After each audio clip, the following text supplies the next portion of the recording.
Dans l'Ouest Aveyron, en raison des reprises successives des mines aux périodes médiévales et contemporaines, il est difficile de se représenter ces mines antiques. C'est donc pour essayer de reconstituer ce qu'ont pu être ces mines antiques de l'Ouest Aveyron que nous allons partir pour l'Espagne, région qui a donné plus d'informations aux archéologues de par l'intensité avec laquelle les mineurs antiques ont exploité les ressources minières. La comparaison entre l'exploitation des mines romaines d'Espagne et celle des mines des alentours de Villefranche-de-Rouergue est compliquée, mais celle-ci est utile pour mieux appréhender ce qu'a pu être le travail minier antique. La péninsule ibérique était considérée dans l'Antiquité un peu comme l'Eldorado, un Eldorado métallifère, pour tout ce qui concerne le bassin occidental de la Méditerranée. Donc c'est une région qui est réputée très riche en métaux précieux comme l'argent, l'or aussi, mais peut-être moins dans la plus haute Antiquité.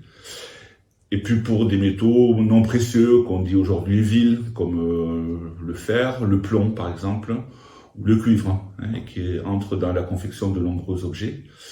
Donc ça, dès les Phéniciens, dès le 10e, 9e siècle avant Jésus-Christ, l'Hispanie ou l'Ibérie jouit de cette réputation. Et à l'époque romaine, évidemment, les Romains, une fois qu'ils auront fait main basse sur le territoire, vont mettre en place une exploitation systématique d'un certain nombre de gisements, les plus intéressants pour eux au départ, c'est-à-dire ceux de plomb-argent, essentiellement. L'or viendra dans un second temps. Alors on est au sud dans le sud-est de l'Espagne, entre Almeria et Alicante, pour situer rapidement. Donc on est en bordure de mer, et on a là un secteur qui comporte un petit nombre de chaînes littorales, pas très étendues, mais très richement minéralisées, en particulier en galène argentifère, qui est le minerai dont on tire d'un côté l'argent et de l'autre le plomb. Et là, on a pu explorer dans le secteur dans lequel on travaillait une grande mine justement, et en faire non seulement l'exploration, mais aussi la topographie, de manière à pouvoir comprendre la dynamique d'exploitation.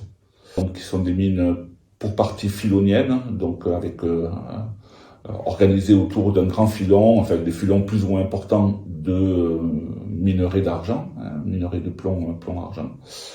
Et d'autre part, des structures en poche, on pourrait appeler ça des poches, localisées, qui sont parfois très minéralisées et donc qui sont exploitées donc en chambre. Donc le type de travaux que l'on a à Carthagène, ce sont des galeries d'accès à ces poches-là, à ces chambres d'exploitation. Ce sont aussi ce qu'on appelle des exploitations en dépilage, c'est-à-dire que les mineurs anciens suivaient le filon et enlevaient, alors généralement essayer de n'enlever que le filon et une partie de la roche encaissante pour pouvoir évoluer plus facilement dans la mine. Donc ça fait des travaux qui suivent véritablement la minéralisation d'origine. On a exploré un réseau qui se développait sur près de 80 mètres de profondeur, mais qui semble être encore plus profond. Mais on a des exemples d'après la littérature, notamment d'après les rapports des ingénieurs des mines du 19e et du 20e siècle qui reprenaient l'exploitation à partir de travaux anciens, que ces travaux anciens, et romains en particulier, pouvaient atteindre à Carthagène ou dans d'autres régions de l'Espagne des très grandes profondeurs, jusqu'à 200-250 mètres de profondeur. Donc les Romains, à partir du moment où ils ne rencontraient pas d'obstacles insurmontables, allaient le plus profond possible pour tirer le maximum de la mine. Alors l'exor, c'est l'épuisement des eaux souterraines, c'est-à-dire que dès qu'on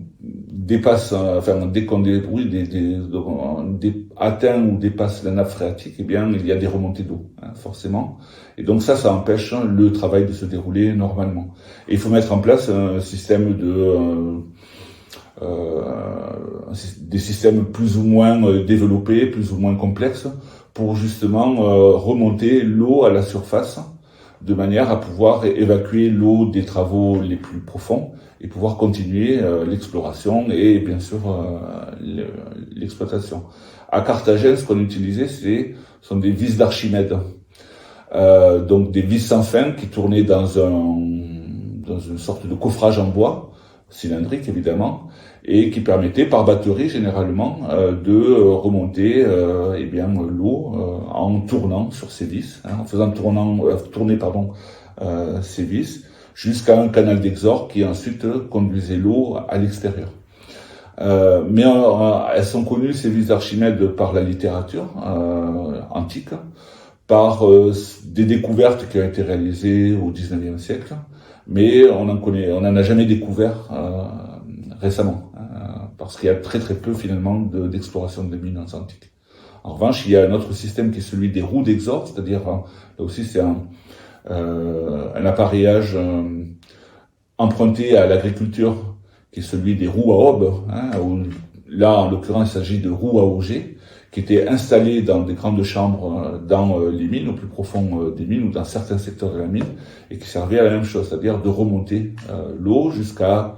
Alors parfois c'était des batteries de roues sur plusieurs niveaux, remonter l'eau jusqu'à un niveau à partir duquel on pourrait les évacuer à l'air libre.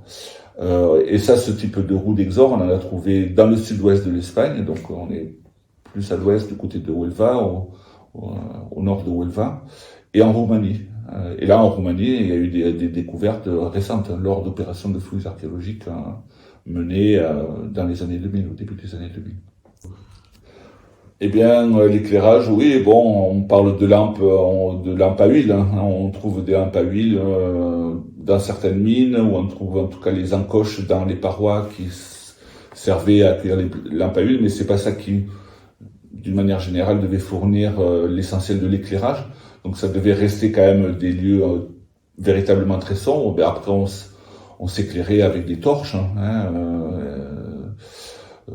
des torches faites d'étoupe et qu'on enflammait avec peut-être du goudron naturel, et qui permettait d'éclairer les secteurs dans lesquels on travaillait forcément. L'éclairage sert d'abord à ça, alors un peu moins peut-être à se déplacer, même s'il faut évidemment de la lumière pour pouvoir un peu de lumière en tout cas pour pouvoir se déplacer dans une mine. C'est le noir complet, bien évidemment.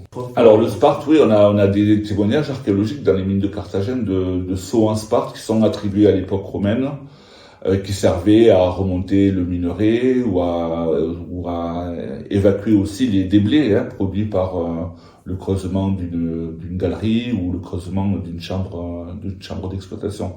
Donc là, il y en a de beaux exemples effectivement dans le musée archéologique de Carthagène. Donc le Sparte, donc c'est une plante qui est omniprésente sur le territoire de Carthagène, donc qui permettait justement de confectionner ce genre de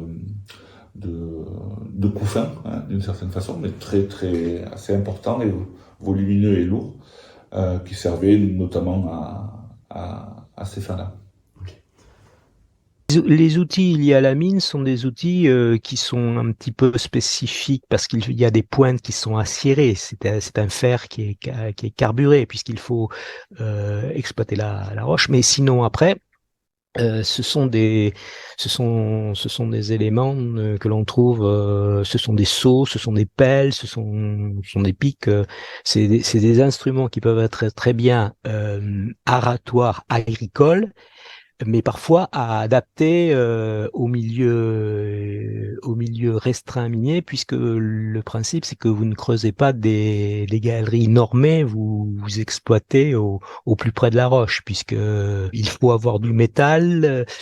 C'est pour ça qu'il y a généralement une forge qui est à proximité de la mine, où les mineurs vont faire régulièrement reforger leurs outils pour que ceux-ci soient aptes au travail.